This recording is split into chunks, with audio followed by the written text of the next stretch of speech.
Hello दोस्तों, good morning, नमस्कार। आप सभी का स्वागत है आप सभी के अपने यूट्यूब चैनल परीक्षा की शिक्षा में। उम्मीद करता हूँ कि आप सभी जो है अच्छे हैं, कुशल मंगल है, अपनी तैयारी जो है बढ़िया तरीके से कर रहे हैं। तो जो बच्चे क्लास में फर्स्ट हमें पहली बार आए, नए हैं, उन सभी को बताया हमारे यहाँ पे जो है कि बीएड इंटर एग्जाम 2025 की जो आपकी तैयारी साथी स्टार्ट हो गई है कंप्लीट बेसिस पे। जिसे भी तैयारी पूरी करनी है, चैनल को सब्सक्राइब करके हमारे साथ जुड़ जाएं। क्लास का समय देखिए, जीके जीएस की जो क्लास है सुबह 10 बजे डेली आपको देखने को मिलती है। रीजनिंग की जो क्लास है दोपहर को 1 बजे, हिंदी की जो क्लास है शाम को 7 बजे।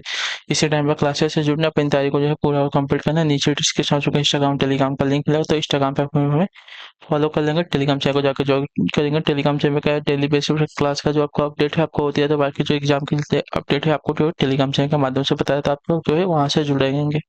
ठीक है, तो चलेंगे क्लास स्टार्ट करें। बिना किसी देरी के एक एक क्वेश्चन को ध्यान से देख के उत्तर देने की कोशिश करते हुए आगे बढ़ेंगे। ठीक है, चलिए पहला क्वेश्चन आपके सामने दिया गया, ध्यान से देखिएगा, बताइएगा।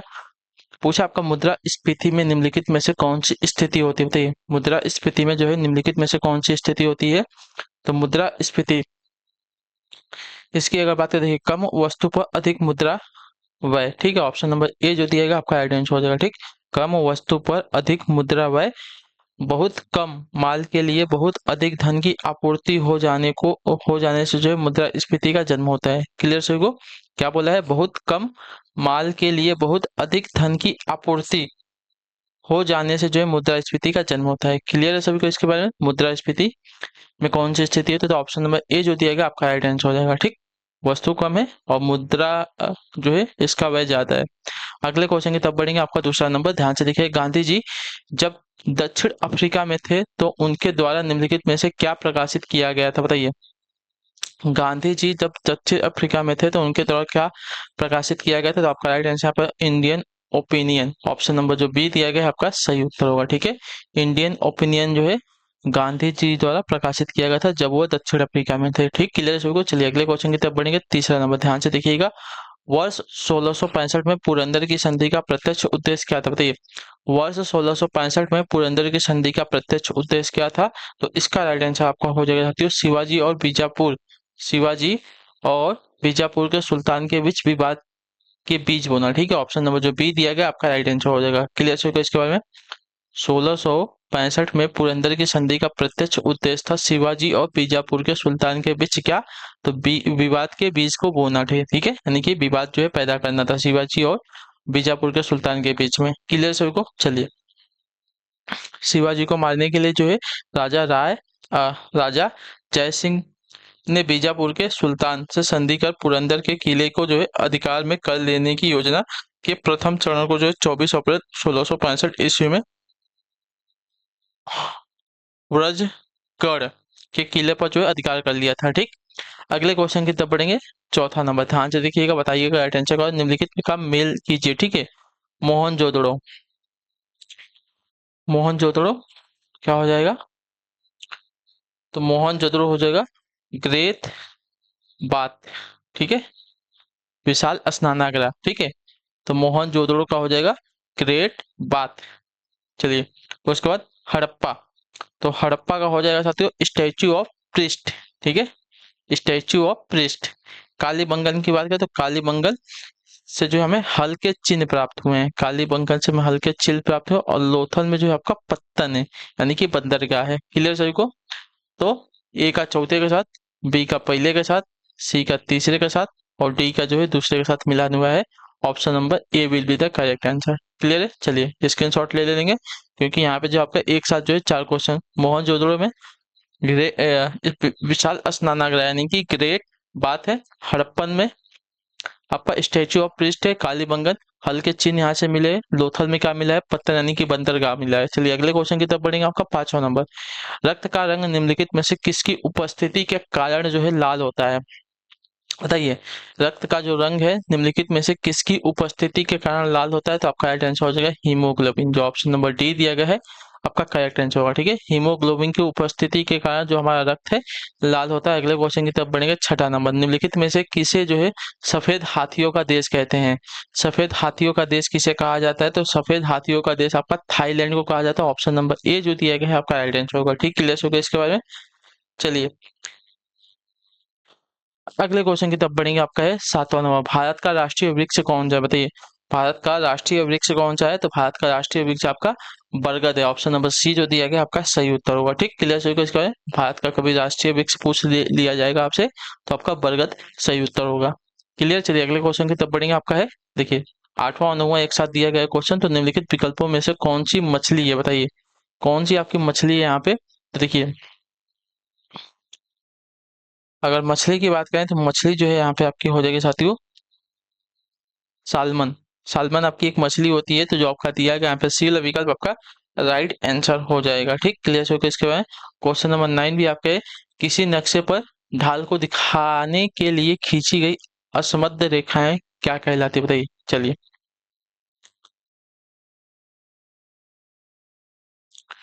किसी नक्शे को जो है ढाल के लिए, किसी नक्शे पर ढाल को दिखाने के लिए खींची गई असमद्ध रेखाएं क्या कहलाती हैं। तो आपकी कहलाती हैं साथियों आपका हैच्योर। ठीक है, हैच्योर कहलाती है। तो जो आपका डी वाला ऑप्शन दिएगा आपका राइट आंसर होगा। ठीक, क्लियर होगा। किसी क्षेत्र का प्रतिरूप जिसमें उसके पृष्ठ की असमानता उच्चाव के रूप में प्रदर्शित की जाती है वो आपकी हैच्योर कहलाती हैं। क्लियर सभी को। चलिए ये वाला क्वेश्चन था आपका हैच्योर हो गया था। ठीक है, किसी नक्शे पर ढाल को दिखाने के लिए खींची गई असमद्ध रेखाएं आपकी हैच्योर कहलाती है। क्वेश्चन नंबर 10 है। ठीक है, रेलवे स्टेशन के प्लेटफॉर्म पर खड़ा व्यक्ति तेजी से आती हुई ट्रेन की ओर खिंचाव सा क्यों महसूस करता है, बताइए। क्या उसे ट्रेन में चढ़ना होता है? नहीं, गलत आंसर है। रेलवे स्टेशन के प्लेटफॉर्म पर खड़ा व्यक्ति जो है तेजी से आती हुई ट्रेन की ओर खिंचाव क्यों महसूस करता है।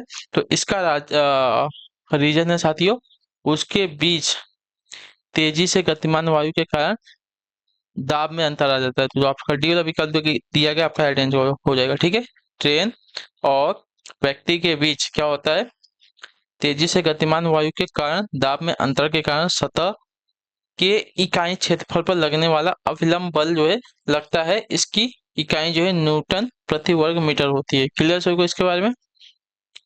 उनके हवा के बीच में क्या होता है, जैसे अभी सामने हम और आप खड़े हैं। ठीक है, सपोज सामने आपकी ट्रेन खड़ी है तो हवा भी स्थिर है। जैसे ही ट्रेन अगर तेजी से आपके सामने से जाएगी तो हवा क्या करेगी, हवा आगे जाएगी। अगर हवा ट्रेन के साथ साथ आगे जाएगी तो आपके आगे की जो हवा है वो आपको खींचेगी आगे की तरफ। ठीक है, तो इसकी वजह से उनके बीच जो तेजी से गतिमान वायु के कारण दाब में अंतर आ जाता है। तो ऑप्शन नंबर जो डी दिया गया आपका राइट आंसर। इसकी वजह से आप जो है खिंचाव महसूस करते हैं ट्रेन की साइड। अगले क्वेश्चन की तरफ बढ़ेंगे। आपका 11 नंबर, ध्यान से देखेंगे, बताएंगे। नेटवर्क के अंदर बहुत से कंप्यूटरों द्वारा भेजे गए भारी मात्रा में डाटा के अत्यधिक भर जाने पर नेटवर्क डाटा नहीं भेज पाता, उसे क्या कहते हैं, बताइए। नेटवर्क के अंदर बहुत से कंप्यूटरों द्वारा भेजे गए भारी मात्रा में डाटा के अत्यधिक भर जाने पर नेटवर्क डाटा नहीं भेज पाता, उसे क्या कहते हैं। तो उसे कहा जाता है आपका साथियों कंजक्शन। ऑप्शन नंबर जो बी दिया गया आपका राइट आंसर होगा। ठीक, नेटवर्क भीड़ भी कहते हैं इसमें। ठीक है, चलिए अगले क्वेश्चन की तरफ बढ़ेंगे। आपका है 12 नंबर, सीमांत गांधी किसे कहा जाता है। सीमांत गांधी किसे कहा जाता है। तो खान अब्दुल गफ्फार खान को। ठीक है, ऑप्शन नंबर जो सी दिया गया आपका राइट आंसर होगा। ठीक, क्लियर है। चलिए अगले क्वेश्चन की तरफ बढ़ेंगे। 13 नंबर, निम्नलिखित में से कौन से ईंधन से सबसे कम वायु प्रदूषण होता है, बताइए। कौन से ईंधन से जो है सबसे कम वायु प्रदूषण होता है। तो आपका राइट आंसर हो जाएगा हाइड्रोजन से। ऑप्शन नंबर जो सी दिया गया है आपका राइट आंसर होगा। ठीक, क्लियर होगा इसके बारे में। देखिए क्लासेस अगर आपको अच्छी लग रही है, पसंद आ रही है तो क्लासेस को लाइक कर दीजिए और चैनल पर पहली बार है तो चैनल को सब्सक्राइब कर लीजिए। इस चैनल के माध्यम से आपकी जो है कंप्लीट तैयारी कराई जाएगी आपकी बीएड इंट्रेंस एग्जाम के लिए। सूर्य मंदिर कौन से राज्य में स्थित है। तो सूर्य मंदिर की अगर बात करें तो आपका राइट आंसर यहाँ पे हो जाएगा साथियों उड़ीसा के कोणार्क में आपका सूर्य मंदिर स्थित है। ठीक है, कोणार्क सूर्य मंदिर भारत में उड़ीसा राज्य के पुरी नामक शहर में प्रतिष्ठित है। ठीक है, तो ऑप्शन नंबर सी दिया गया है आपका राइट आंसर होगा। क्लियर है। चलिए अगले क्वेश्चन की तरफ बढ़ेंगे। आपका है 15 नंबर, सरिस्का सिरका क्या है, सिरका। ठीक है, सिरका क्या होता है। तो सिरका अगर बात करें तो आपका तनु एसिटिक एसिड होता है। ठीक है, तनु एसिटिक एसिड होता है। तो ऑप्शन नंबर जो ए दिया गया है आपका राइट आंसर। सिरका एक आपका तनु एसिटिक एसिड ठीक है आपका होता है। तो जो आपका ए वाला ऑप्शन दिया गया आपका राइट आंसर हो जाएगा। अगले क्वेश्चन की तरफ बढ़ेंगे। 16 नंबर, ध्यान से देख के बताने की कोशिश कीजिएगा। राइट आंसर होगा खुला बाजार कार्यवाही से क्या तात्पर्य बताइए। खुला बाजार क्या बोले कार्यवाही से क्या तात्पर्य है। तो देखिए खुला बाजार कार्यवाही से आपका तात्पर्य हो जाएगा साथियों भारतीय रिजर्व बैंक द्वारा सरकारी प्रतिभूतियों की खरीदी और बिक्री। ठीक है, तो ऑप्शन नंबर जो सी दिया गया है आपका राइट आंसर होगा यहाँ पे। ठीक, क्लियर है इसके बारे में। भारतीय रिजर्व बैंक द्वारा सरकारी प्रतिभूतियों की खरीदी और बिक्री को जो है खुला बाजार की कार्रवाई कहा जाता है। इसके अंतर्गत साख यानी मनी सप्लाई का विस्तार बढ़ाने के लिए भारतीय रिजर्व बैंक खुले बाजार में सिक्योरिटीज खरीदता है। ठीक है, चलिए अगले क्वेश्चन की तरफ बढ़ेंगे। आपका है 17 नंबर। गुजरात का प्रसिद्ध नृत्य कौन सा है? तो गुजरात का प्रसिद्ध नृत्य अगर देखा जाएगा तो यहाँ पे गरबा आ जाएगा। ऑप्शन नंबर जो टी दिया गया है आपका राइट आंसर होगा। ठीक, क्लियर होगा इसके बारे में। चलिए अगले क्वेश्चन की तरफ बढ़ेंगे। आपका 18 नंबर। भारतीय संविधान का निम्नलिखित में से कौन सा अनुच्छेद विधि के समक्ष समता के अधिकार से संबंधित है? बताइए, भारतीय संविधान का निम्नलिखित में से कौन सा अनुच्छेद जो है विधि के समक्ष समता के अधिकार से संबंधित है? तो आपका राइट आंसर यहाँ पे हो जाएगा साथियों अनुच्छेद 14। ऑप्शन नंबर जो बी दिया गया है आपका राइट आंसर होगा। ठीक, अनुच्छेद 14 से 18 तक जो है विधि के समक्ष उल्लेखित है। इसमें जो है अनुच्छेद 14 जो है समता का अधिकार है, जिसके अनुसार सभी व्यक्ति बिना किसी भेदभाव के विधि के समक्ष जो है न्यायिक सुरक्षा पाने के हकदार होते हैं। क्लियर है सभी को। चलिए अगले क्वेश्चन की तरफ बढ़ेंगे। आपका 19 नंबर। आपस में जुड़े द्वीप समूहों को क्या कहते हैं? बताइए, आपस में जुड़े द्वीप समूहों को क्या कहते हैं? तो आपस में जुड़े द्वीप समूह को कहा जाता है साथियों आपका आर्किपिलागो। ठीक है, ऑप्शन नंबर जो सी दिया गया आपका राइट आंसर हो जाएगा द्वीप समूह। ठीक है, आपस में जुड़े द्वीप समूहों को आर्किपिलागो कहा जाता है। तो ऑप्शन नंबर जो सी वाला दिया गया आपका सही उत्तर होगा। ठीक, क्लियर। चलिए अगले क्वेश्चन की तरफ पढ़ेंगे, ध्यान से देखेंगे, बताएंगे, कोशिश करेंगे। आपका राइट आंसर होगा 20 नंबर। महात्मा गांधी ने निम्नलिखित में से किसका समर्थन नहीं किया था? बताइए, मद निषेध का, भारी उद्योग का, ग्राम पंचायत का, श्रम की गरिमा का? तो आपका राइट आंसर हो जाएगा भारी उद्योग का। ठीक है, ऑप्शन नंबर जो बी दिया गया आपका राइट आंसर। महात्मा गांधी जी ने जो है भारी उद्योग का समर्थन नहीं किया, तो ऑप्शन नंबर बी आपका राइट आंसर। अगला क्वेश्चन आपका 21 नंबर। राज्यपाल का कार्यकाल कितने वर्षों का होता है? बताइए, राज्यपाल का जो कार्यकाल है कितने वर्षों का होता है? तो राज्यपाल के अगर कार्य की बात करेंगे तो आपका राइट आंसर यहाँ पर हो जाएगा 5 वर्षों का। ऑप्शन नंबर जो बी दिया गया है आपका राइट आंसर होगा। ठीक, क्लियर होगा इसके बारे में।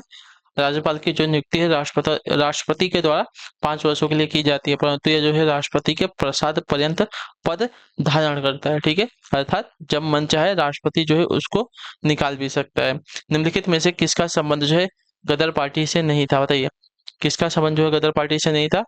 तो आपका राइट आंसर यहाँ पे हो जाएगा बाबा गुरुदत्त सिंह का। ठीक है, बाबा गुरुदत्त सिंह का संबंध आपका गदर पार्टी से नहीं था। लाला हरदयाल मोहम्मद बरकतुल्ला सोहन सिंह भाखड़ा का संबंध जो आपका गदर पार्टी से था, जबकि बाबा गुरुदत्त सिंह का संबंध आपका कोमागता मारू जहाज प्रकरण से था। ठीक है, अगला क्वेश्चन आपका है 23 नंबर। ध्यान से देखेंगे। हृदय की धड़कन को उत्तेजित करने वाला हार्मोन कौन सा है? बताइए, हृदय की धड़कन को उत्तेजित करने वाला हार्मोन कौन सा है? तो आपका राइट आंसर हो जाएगा थायरॉक्सिन। ऑप्शन नंबर ए जो दिया गया है आपका करेक्ट आंसर हो जाएगा। ठीक है, क्लियर होगा इसके बारे में। चलिए, यह कोशिकीय श्वसन की गति को तीव्र करता है, जिससे हृदय की धड़कन उत्तेजित होती है। अगले क्वेश्चन की तरफ पढ़ेंगे 24 नंबर। ध्यान से देखें। ट्रांसफार्मर किससे परिवर्तित करने की युक्ति है? बताइए, ट्रांसफार्मर जो है किससे परिवर्तित करने की युक्ति है? तो ट्रांसफार्मर जो है आपका राइट आंसर यहाँ पे हो जाएगा साथियों कम वोल्टेज एसी को उच्च वोल्टेज एसी में परिवर्तित करने की युक्ति होती है। तो जो आपका सील ऑप्शन देगा आपका राइट आंसर होगा। ठीक है, ट्रांसफार्मर एक ऐसी युक्ति है जो कम वोल्टेज एसी को उच्च एसी वोल्टेज में जो है परिवर्तित कर देती है। यह केवल प्रत्यावर्ती तार यानी कि एसी के लिए जो है प्रयुक्त किया जाता है। यह चुंबकीय प्रेरण सिद्धांत पर जो है कार्य करता है। अगला क्वेश्चन आपका आखिरी क्वेश्चन, ध्यान से देख के बताएंगे।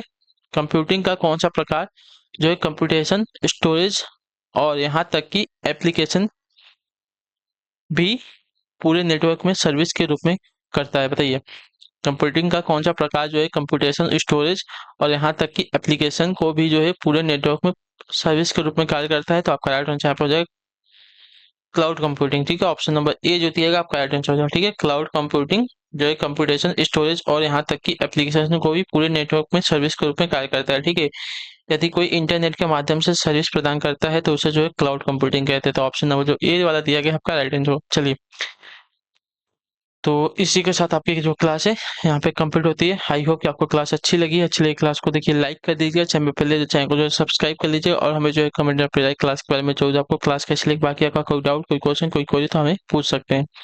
हम मिलते हैं आपसे आपकी अगली क्लास में, तब तक के लिए टाटा बाय बाय, जय हिंद जय भारत। आपसे क्लास से जुड़ने के लिए बहुत बहुत ही धन्यवाद साथियों।